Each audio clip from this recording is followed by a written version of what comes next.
Pessoal, boa tarde. Hoje eu tenho aqui um prazer imenso de trazer aqui ao canal a Wolfa do Viking Center Museum, mais conhecida como Gudrun Victoria Gotved. É uma honra recebê-la. Ela tem também publicações relacionadas ao neopaganismo, relacionado também à questão de runas, a questão também da mitologia nórdica. E nós vamos aqui ter uma conversa bem interessante com ela, porque é uma convidada também que já há tempos eu queria trazê-la, e para mim eu me sinto muito honrada de tê-la aqui conosco. Gudrun, it's an honor receiving you here in the channel. A big pleasure of my receiving you. I know a lot of your work. It's a beautiful work that you do in the Viking Center Museum. It's a big pleasure receiving you here. And for our start, I'd like to know, how do you start your journey in this universe of the Norse mythology, of your participation, like your work doing as a Volva? How did you start your interest for that?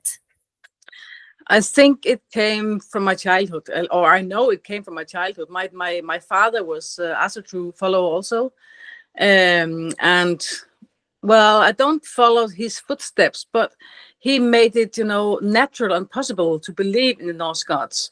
My siblings are not Asatru believers, and my mom was neither, but I found the pictures of the Norse gods, so the pictures they made of the world was much more what I believed in comparing to the Christian belief, which are normal in Denmark.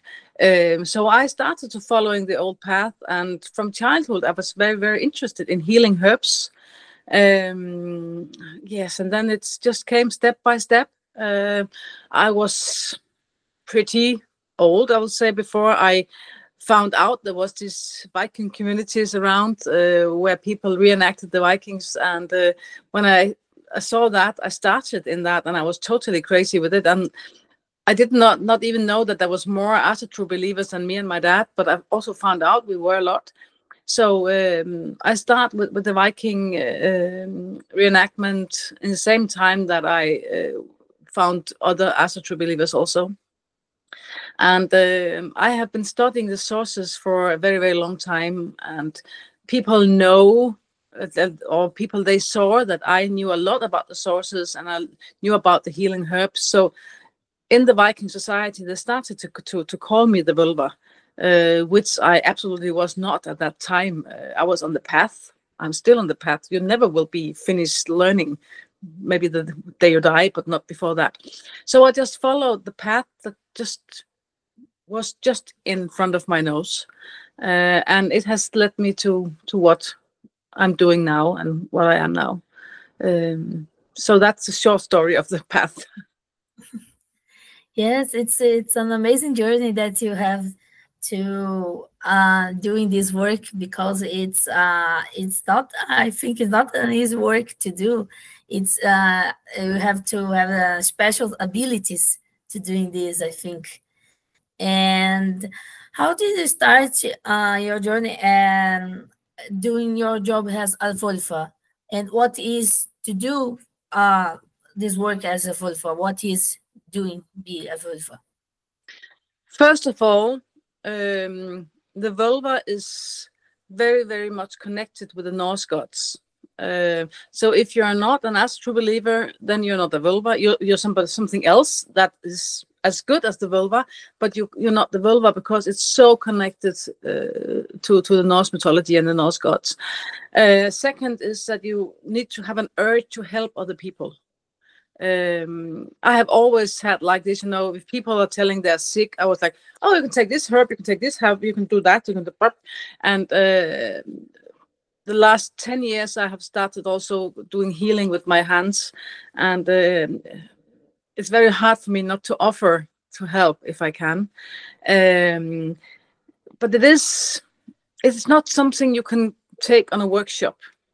You can get started on a workshop, you can get some tools on a workshop, but you'll never become a Volva or a shaman or whatever in a workshop. But you can get some tools there.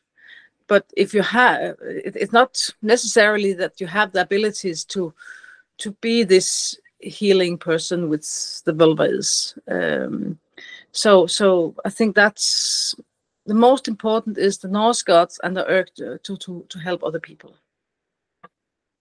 Oh, that's very interesting. And how you can define this? You define this connection with the gods. How a Folfa feel the connection with the gods, and how she activate. Oh, I need this god for this, or I need this god for that, or it's only for a specific god that Folfa can communicate. I will say you feel it in your gut. It's a gut feeling. You know it. I have this helper on the other side, an old woman, and if I'm in doubt of something, she tells me what to do. When I make the seder is a trans travel. It's always her who meet me and take me to the places I need to go.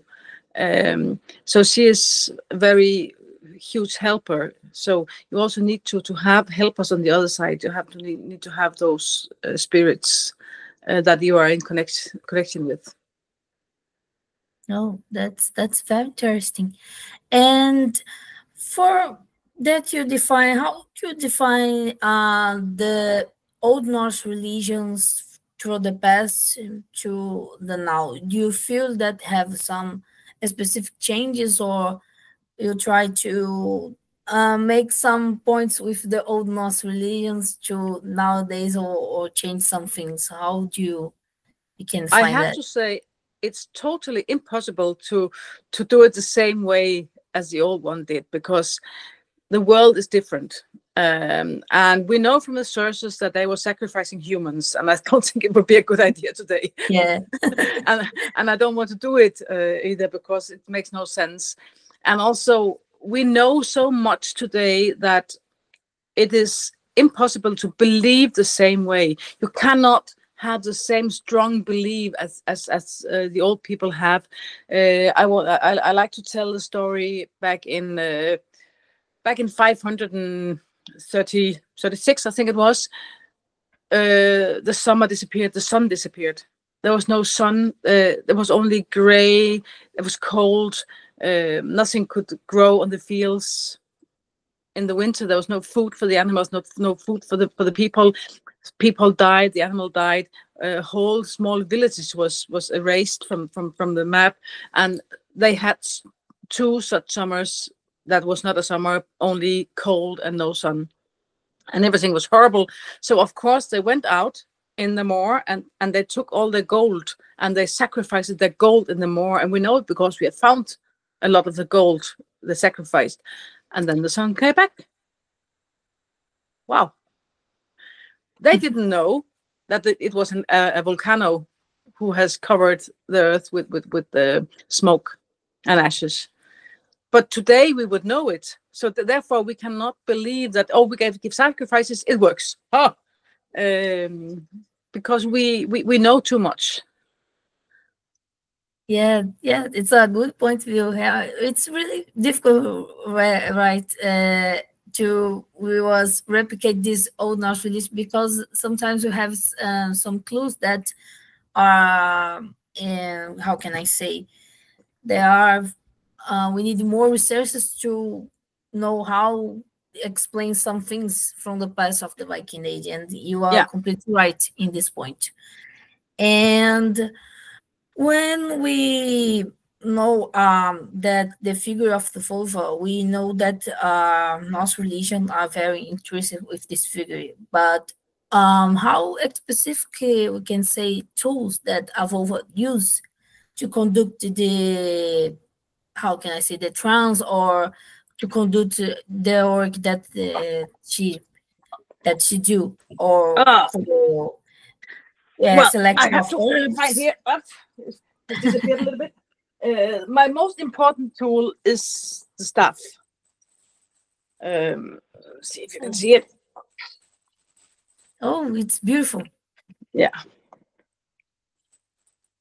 So here, so I have the staff, and the seed, the song, and the staff. That is the tools of the vulva. Because the song I use this song to get into the trance, but I also use the songs as galdra, it's called, and galdra is magical songs. I use them mostly for healing. So the song, the voice is very important, and making this ritual called the Seder, where I go into the trance and go to the other worlds.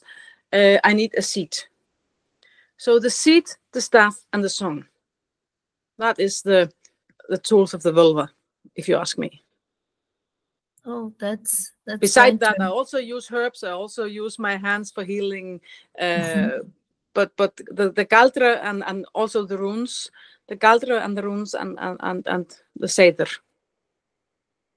Oh, and we can say that the runes have some this power of predictions, or they are only I think that are from this think of this present, because sometimes some researchers say, oh, we don't know exactly if the runes are related with the predictions, but they are used for the magic. But how you can say about that?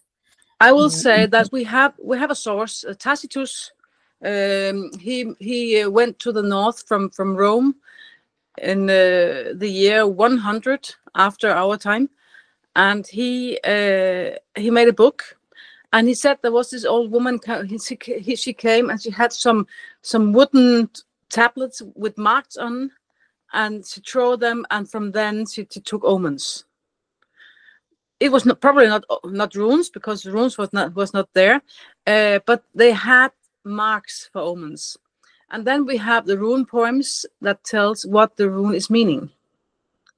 But for me, I don't use the runes as prediction. A few of them can be used as it, but I mostly use them for good advices. I can drag one, and then you can see how I work with them. I have a bag here with the runes in, and I just go in and I just say, this one jumps in my hand, and this one is the one called Aur. If you can see it, yes. Yes. Some people also call it Yara. I use the Old Norse name for them, and Aur means year, and it means karma, and it means harvest. Yara, like Aur, says that it's very important that you remember that everything you put out is what you get back. But if you forget to take your harvest into your barn, then it's totally in vain to put things in the ground. You also have to take what you have earned back home. If you have worked for something, then you have to use the result. You have to grab the chances and the possibilities that you have made by the things you have put in the ground. So if you don't use your chances, then everything is in vain. And a harvest will not jump into your barn by itself. It has to, be taken in. It's also a work. Oh, it's a very good indication, because the runes have more complexity that we only know. We have some aspects of an alphabet and they use for magic and many uses of the rune. Yeah. And how you can find the runes? It's an alphabet that we use for magic sources, or how you, in your definition, that you can do about the runes? Let me say it like that. My journey to the runes is, I don't believe in coincidences. I was employed at a Viking center in Denmark, Ribe, and I has been there for a year or two. I was only there in the summer. And when I was going, the winter was coming, and I was stopping for the winter, and I said to the boss, I think I would like to, during the winter, to take a closer look on the runes and use them for, I thought I should use them for prediction, for the guests. And the boss said, oh yes, you can do that, because I did it in my free time, so they like it. And then I went to Iceland, I have a blood sister in Iceland and a lot of friends there. So I went there, and when I came to the airport, and my sister, she met me there, and she said, "This time you're here, there's a person I want you to meet." I said, "Oh, okay, sounds interesting. Who's that?" "Well, it's Johanna. She's the vulva and the Gothi up here, and she worked with the runes." And I have said nothing to my sister that I wanted to work with the runes. So I went to Johanna, and we were talking a lot about the runes. She was not teaching me anything, because she said to me, "Your way of the runes might be different from mine, so I cannot teach you. The only way is hard work." But she recommended me a book, and she said, "This book is good, no bullshit in that one. This one you can trust. So take that one and study." And I did. And when the spring came, I had an idea of the runes, and I had my own rune deck. And I started with the guests. "Do you want to drag a rune?" And they took a rune, and I could say what it meant. So I had the possibility to train a lot, because being a good rune reader, you cannot be on a workshop or on 2 weeks. It takes years. And then the runes during the years, this is 15 years back, the runes, they started to tell me what they will say when people are dragging runes from me. And I will say that other rune readers has another words for each rune, and they are not wrong. And I'm not wrong. We just have different readings of the runes, and that is totally okay. Because when people come to me for a reading, then it's my rune that counts. Oh, it's a very, very interesting forms of analysis the runes. It's a very different, and I think it's I think that people know, and when they saw, they are very interesting. I remember when I was in a restaurant in São Paulo, they have it's a state here in Brazil. They have a woman that she doing this with the room. She take a room and say, "Oh, you give me questions, and I will answer you if this will happen." And people are very enthusiastic for this side of the rooms, because they know, "Oh, I want to know what you do with my future." Yeah. And in my world, nobody will get happy by knowing their future. Mm-hmm. But sometimes I can give people hope. And if I can give people hope, then it's fantastic. There was this couple called upon me if I could come to them and give them a rune reading. And for me, it's very important when I should give people rune readings, I don't want to know anything about the subject, because I want to let the rune speak free. And I gave them a reading, and there was a lot of Bjarkan, and Bjarkan is a rune that tells about virility and new beginnings, stuff like that. And then we started to talk about why they wanted me to come after I did the reading, and that was because they have tried for several years to get a baby, and it was impossible for them. And I said, "Well, I cannot promise you anything, because that's not how it is, but the Bjarkan came, and Bjarkan might mean babies. So could be." And they had a baby. Oh my God. Yeah. And she put up on my Facebook page, she has written this review of my work and said, "She came and she gave us the hope." And that is for me really nice. Oh. I gave them hope. Another woman came. Amazing. Yeah, another woman came. She came to me at the Viking market in Ribe, and she sat down and she said to me, "Well, I was here 3 years ago." So okay, I don't remember you, because I can't remember all the people who is going by. She said, "Well," she said, "you gave me healing, and you gave me a rune reading. I had a very bad cancer, and now I'm cured." And I said, "Oh, don't. It's not me. I cannot cure so strong diseases." And she said to me, Maybe you did, maybe you didn't, but you gave me the hope. And that is for me important, to give people hope.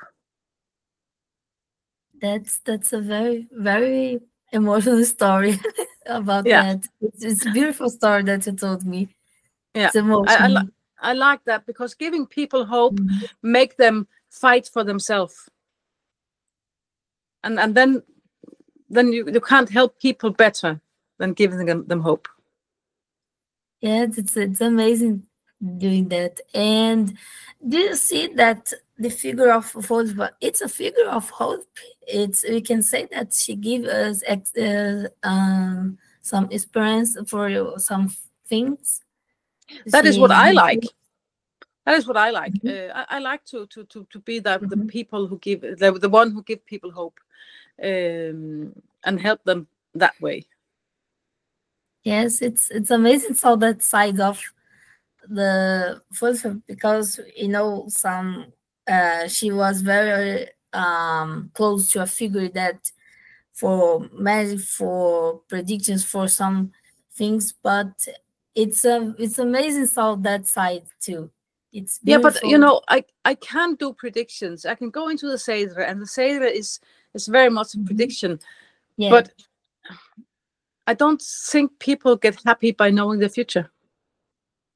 Also because there's a lot of way to see the life. And in the Norse mythology, we have the woman called the Norns, the goddess of destiny. And a lot of people say they are making a threat. And when there is a knot on the thread, then you have trouble.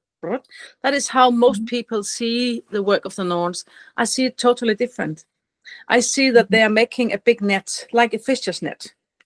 And then you have a knot here. You come down to a knot. Then you have a choice. You can go this way or this way. And then you come to another knot, and you can go this way or this way. And every time you come to this knot, you have a choice. And your net can be really big. You don't know how big it is, but there is a frame. And when you come to the edge, then you cannot go further. And the bottom of the net is not like this. It can be like this and this and this and this. So depending on what you're choosing, your life will be short or long. Maybe it's only a matter of which way you decide to drive home from work. It can be the decision to change if you will live short or long. So you will always have, for me, you will always have a choice. So when I make rune readings, for me, it's important to try to point people in that direction that will make their lives easiest for them. Oh, okay. Because, if I, for example, I make a prediction for one. I said, you will live until you'll be 100. And then the person says, okay, I'll live until I get 100. Then I can drive 200 miles per hour at the highway. I can do whatever. I can, drive while drinking, do whatever, because I will live till I get 100. And then the person will absolutely not live till the person get 100 because of the choice. And then I'm wrong. But if the person has taken care, the person would have been 100. Oh, that's very amazing.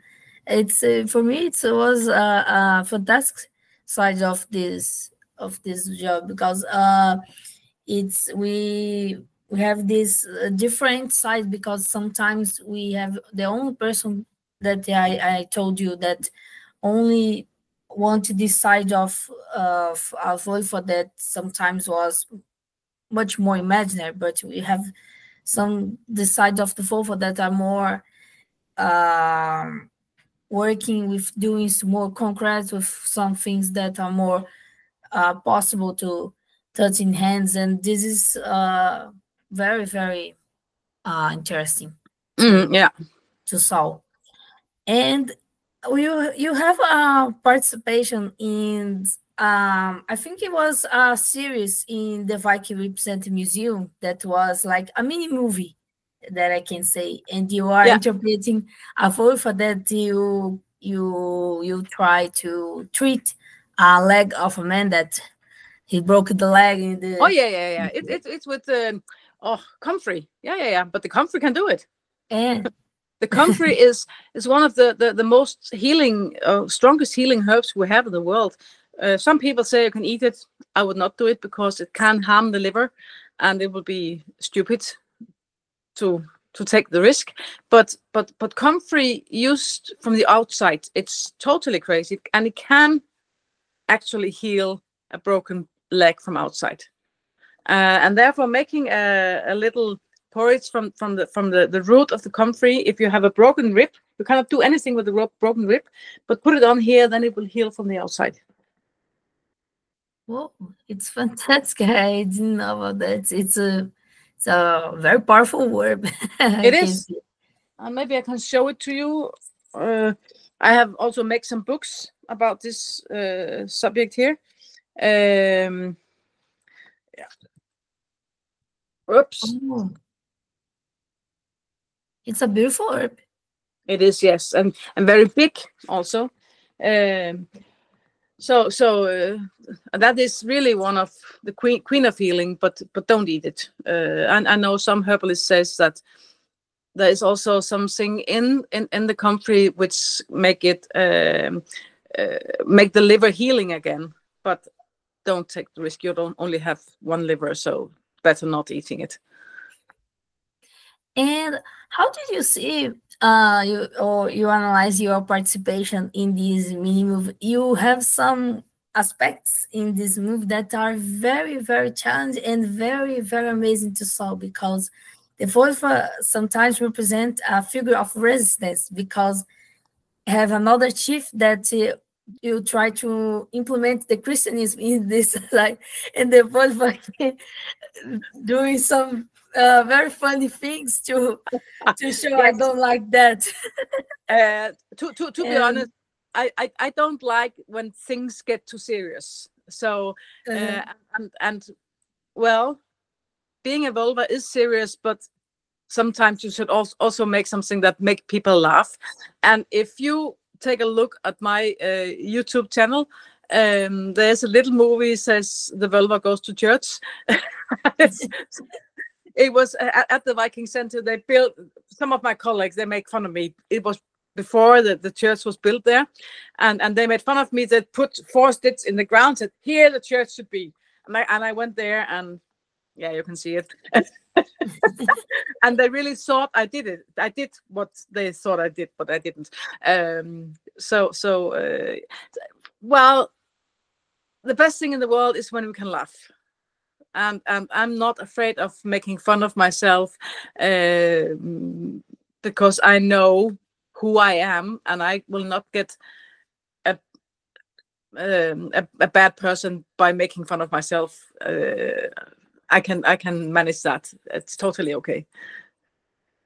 Yeah, it's amazing your participation in this movie. I love it. I saw sometimes I laugh. I feel sad. Oh my God! They try to not. How can I say? They finish the religion of the old past, and I think no, don't do that. The Volva needs her job, and we think in this movement, like, I don't like the Christians. We need the pay. But and I have to say then that in my private life as a vulva and as a true believer, I have totally respect for other religions. I have no trouble with anybody else, and a lot of my friends are Christians and whatever. So I don't care what people believe as long as they are decent people. But in this movie here, it was needed to have this fight, and it was not my idea with that scene. But the one who got the idea and made the script knew me, so also knew that, of course, I would do it, and I would find it really funny. Yeah, I love it. I think it was a very spectacular miniseries about that, because we show many complexity of the society of the Viking Age. We know we have these parts that are pagan, the part that they are Christian, and they are together in this society. And was fantastic to show for the audience, because sometimes they think, oh, all Scandinavia are pagan in that time, and we know that not a truth. We know that the Christianity came to Denmark around 800. Ansgar was allowed to build a church in Ribe in 860. So that was far before the Viking age was ended. So, but they lived beside each other with no problems for a long time. Normally, you know, the pagans, we are like, oh, another god, no problem, bring it in. And do you have some specific vulvas, historical vulvas, that you consider that are part of your studies for you're doing your job? Example, the vulva that are, how can I say, that are together with Harold Bluetooth, or some vulvas that are very historical in some points of the sagas. How do you see the figures of the vulva and the change from the days now? Because the vulva now are a figure of involving mystery, like sometimes she have the appearance of a witch, or how do you saw that changes? Let's say like that. We have some vulvas from the sources, and we also have some from the archaeologists. And we have the Torbjörg Lille vulva. She's from the Greenlandic saga, and she's a very important source because we there have described how the Seder was, and we has a very, very clear description of her. So it's a source I take very serious. And we also have the Groa Galdra, where Groa is singing the Galdra thematical songs for her son. And we have some also from some of the sagas, and from the archaeologists. We have especially the one from Fyrkat in Denmark, Fyrkat tomb number 4. Very, very special grave, and I'm very inspired by that grave. I have some of the stuff found in the grave. I have replicas of that, especially this little chair. See if I can show it to you. Come close enough. Can you see it? It's a little chair, and that is that was found in that grave, beside a lot of other very strange things. And there's also similar ones found in Birka in Sweden, and probably this little charm could be the sign of the vulva, because it is a chair, a high seat, which the vulva needs. That's interesting. Some figures of vulvas that are encountering archaeological searches. We know that they are sometimes, how can I say, a specimen of, I think, a bathroom made of iron. The stuff. Yeah. It's similar for that you use made of wood, or they are difference of this type? It's hard to say, to be honest. I don't have iron stick yet, but I will get one in a couple of days. For me, I look forward to try it, to see what it can do. I'm not sure that it's made for traveling, and I say that because if we take the folklore myths from after the Christianity took over, iron would take evil things, trolls and witches away. So iron was a protection against the spirits. So and also having iron stitch between my legs, nah. I'm not sure that would be nice. But I'm looking forward to excavate it, to see what can it do, because I'm always open for new experience. to see what can we do. I want to discover things. I want to investigate things. Also, I told you I made some books, and on the cover of the one about Asatru, you can see I'm painted in my face. Yeah. And here I'm painted like a dead woman, because we have in that grave from Fyrkat, we have a little container with a white lead in, and white lead was used as makeup. It was totally poisonous, but it was used as to make the skin white. And some of the vulvas we have from the sources, they were dead. Odin went to wake up the dead vulva to ask about Baldur's evil dreams, and Groa was also woken up from the dead from her son. So the vulva is, when I am in a trance, I'm between the death and the living. I'm both in the death and living. I'm both. So my interpretation is that maybe when the vulva has made rituals in public, she has painted herself as a dead one to make it looks more, scary. Oh, and what we can say about the clothes of the vulvan using? We have some many aspects that they create in vulvas with some heads, some with some clothes that cover our body. How we can say about a clothes of a vulva? We don't know much. In the Greenland saga, it described that she came with a cloak with stones on, and she had a hat, and it says that it was of an unborn lamb and white cat skin. I think, though, that the cat skin is not a cat. It's an ermine, the little white animal with a black tail who turns brown in the summer and is white and black in the winter.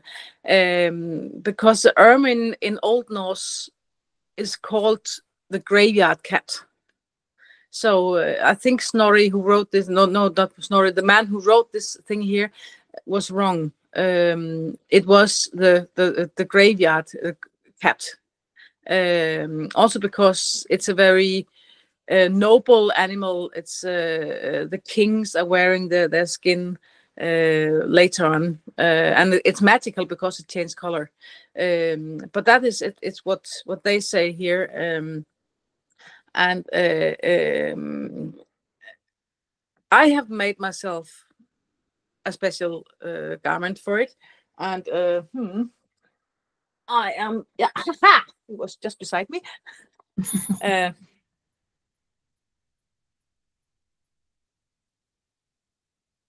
don't know if you can see much of it, but I have made embroidery. I can't see it really. There's ravens on the shoulders. Oh, beautiful. And there's little mirrors on it also. Oh, that's very beautiful. This. And in that garment, I'm inspired by the Genghis Khan shamans, because, and I find that really interesting. The Genghis Khan shamans, they had raven on the shoulders, and they have dogs with their legs, just like Odin. And they have mirrors on their on the clothing also. And once I was in the Seder, I was told by my helper that mirrors keep the evil spirits away. So use mirrors. You should use mirrors, she said to me. And in this grave in Fyrkat, I told you about, there is found small pieces of glass, and they don't know what they were for, but it might have been mirrors. So she could have been wearing mirrors on her clothing also. Oh, the mirrors are, how can I say, they are stitched by in the clothes. They are stitched in the clothes. Yeah. See if I have here. Oh, it's an amazing job. So I have a lot of them around the clothes, and also some some other embroidery to make protection on it. So, but it's hard to see in this light here. So here you can see some. Yeah, it's fantastic. I didn't know about that. It's for me. It's a but it's not necessary. What I think is necessary to be covered, so you are like in a cabin. I also use my cloak sometimes to just cover myself. Oh, I understand. And it's a very interesting thing about the vulvas is figures of the woman. We can also know that vulvas are only represented by old women, or we have very youngest women that doing this work too. How or need experience that she need to have some age to have this disability for doing this. Yeah, I don't think a young woman can be a vulva. A young woman can go on the vulva's path, absolutely, because you have to. It's a lifelong learning. But you cannot come as a 20-year-old girl and be wise enough on life to be a vulva, because it requires a lived life. So I don't think you should be the vulva if you're too young. And now my little ermine is coming to say hello. Oh, so beautiful. I love this cat. Oh my God. A little son of Freya. Yeah. But again, I think Freya also not had cats, but also the ermines. Yeah. But that's a totally another discussion. But I'm sure that it was ermines and not cats. Oh. So it's interesting. Know that I only think that Freya was the cat goddess. yeah. But they are called the cat, the ermines, Reisikötr, and his name is Reisikötr. Because he has a black tail. Oh, it's similar to my dog. My dog was I have now a new dog. He is black and white dog. He's a German Spitz. Yeah. He's very little too. He has 4 months only. Oh, yeah, sweet. They are very. I think the animals are a very prestigious element in the Norse mythology too. Absolutely. It's a good question for you too. How we can define the presence of the animals in the Norse mythology? How we can the importance for doing some things that vulva do? She needs some things of the animals, the presence of the animals. How we can define? For me, the animals is also very strong helpers on the other side. So I have different helpers. I don't need anything really to represent the animal to get in touch with it, because the animal is there no matter what.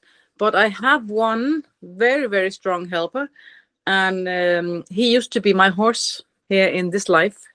He got a disease, so the grass was poisoned for him. I can't remember what it's called in English, but it's a very, very bad disease. It kills them.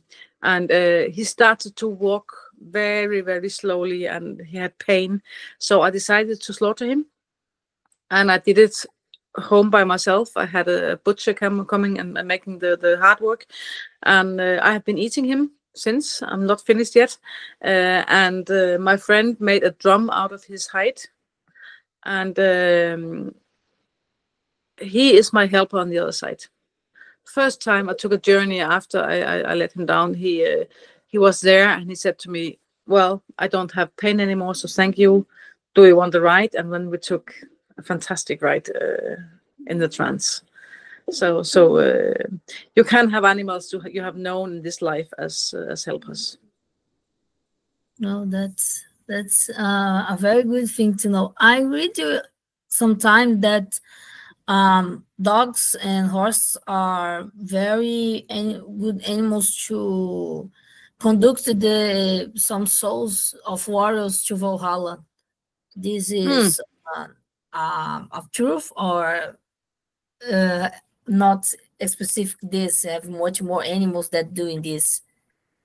Well, it's hard to say, but we know in several graves from the Viking age that both horses are and dogs are given with the man who's laying there. But it can also just be because, you know, that it's his horse.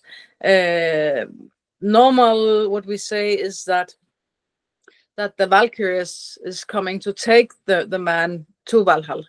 So I've not heard that they should use their own horse, but it's a gift to give with them, so they have it there. Oh, that's fantastic. Know about these informations. And Ms. Gudrun, do you have 3 books that you please? I think about Norse mythology. Can you tell us about a little things about your books? Explain Yes. what's the themes of the books for the audience of the channel, that I would be interested in this book or in this other. The first book is the one called Asatru, the Norse spirituality. It's translated to English and you can get it on Amazon. Now I am talking with Llewellyn in the US about making the first book, the Asatru book, and the book about the vulva I have made with all the herbs to one book, and they will maybe take it out in the US and the rest of the world also. So I look very much forward to that. But until that, and it will be a couple of years before that is ready, the Asatru book is available. And then I also made a Norse mythology dictionary, but it's only in Danish. And the next thing that will come, and now it's sent to the printer finally, I have made a deck of oracle cards with the Norse gods. I have a professional illustrator on it. He's really makes so beautiful pictures. And I have made the text 72 different cards with gods and things from the Norse mythology on each of them, and I can see if I can find some of them. I can't do it. And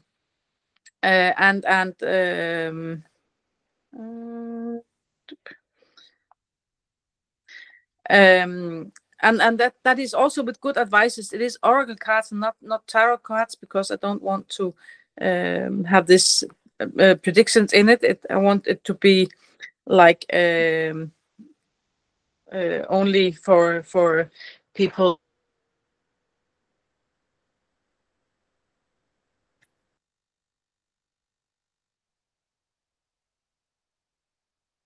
Are you still there? Yeah, I'm still here. Do you listen to me?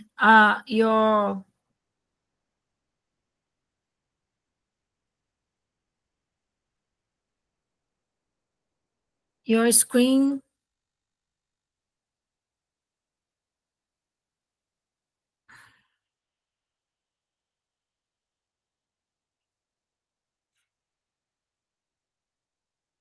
Mrs. Gudrun?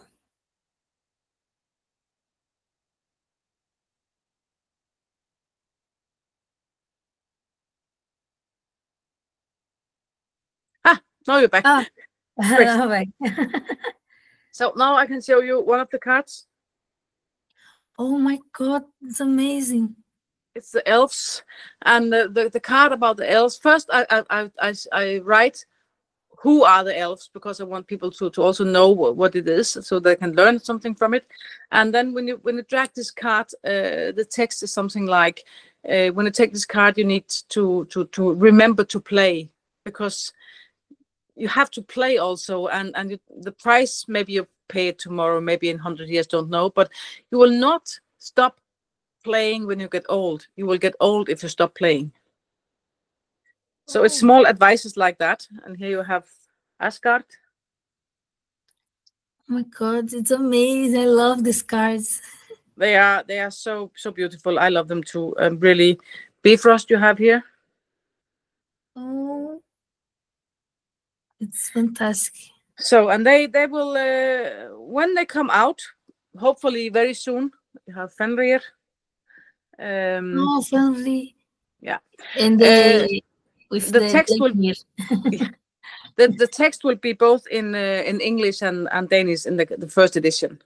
And I will see maybe Llewellyn will take that one also, and then it will be a pure English edition.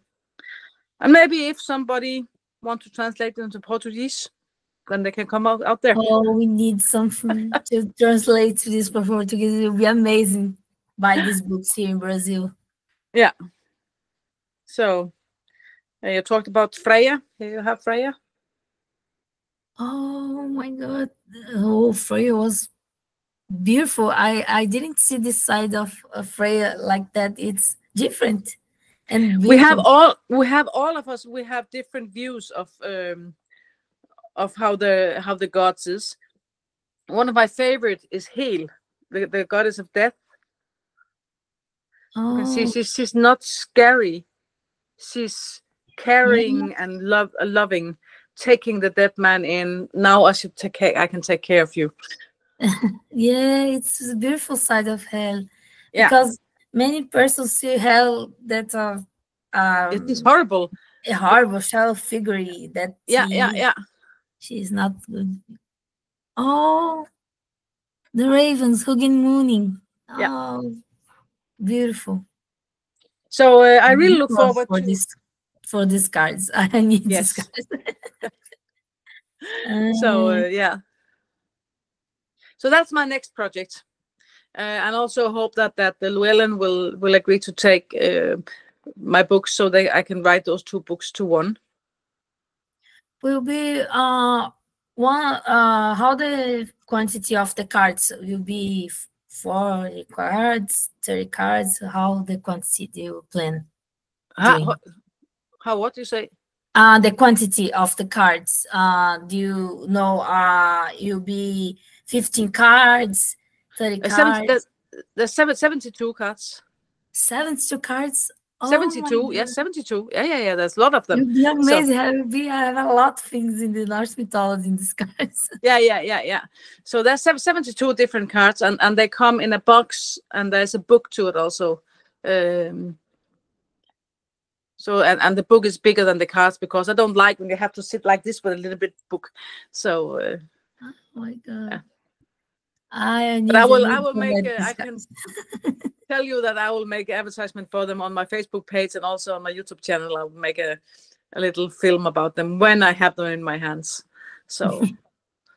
Oh, you'll be happy to saw that, and you saw in you put the link of your YouTube channel when in the interview when I posted my channel that people will be very happy to saw that in your channel. I also at my YouTube channel I also have some small examples of galdras and songs and different stuff, herbs, telling about the herbs and stuff like that. So I like sharing things. Oh, that's amazing. Miss Gudrun, it's a big honor that receiving you here in the channel. Was amazing pleasure. I have loved this conversation that we have. And for me, I have to say, for me, it was also a big honor to be able to make this interview to Brazil, because I find it so amazing that you people who are so far away are interested in our little country and our culture. I love it. So we are people that love Norse mythology like us. We have a very appreciation for this country. I'm not Scandinavian, but have descent of the Germans, but for me, it's my life. I follow the religion, and it's I love the Viking Age. You know what? Mm-hmm. The belief is not in the blood. The belief is to hear the God is calling. So for me, I don't care where people come from. I just love when people are hearing the gods of the North calling them. Yeah, I feel the same. I have very proximity with Odin example, and I feel Odin calling me in many times of my life, and it's special for me. Maybe I should just find Odin for you so you can see him on my cards. Oh my God, I love Odin. Oh, Jesus, I love Odin. Odin is amazing. Oh, I love. Oh, it's very different. One thing about the cards, that the pictures are made from real people. So the illustrator, we took photos, and then he was drawing the real people. Wow, it's amazing to know that. And it's not AI, it's totally handmade. That's also very important for me. Wow, I am very excited with this project. I think the audience of the channel will be very excited to acquire this product. It'll be amazing. It'll be amazing if it will be here in Brazil to these cards you send here in Brazil, because many people will buy. We had a lot of people interested in this subject and love this part of history. Maybe the easiest thing would be to find a Brazilian printing company to do it. Yeah. So, oh, the cat is crazy again. Oh my God, he's so cute. So I will stop the recording, but thank you so much for doing this interview. It's amazing too. Thank you so much for having me. So yeah, thank you. Looking forward to see it. Yeah. Bye. Thank you. Bye.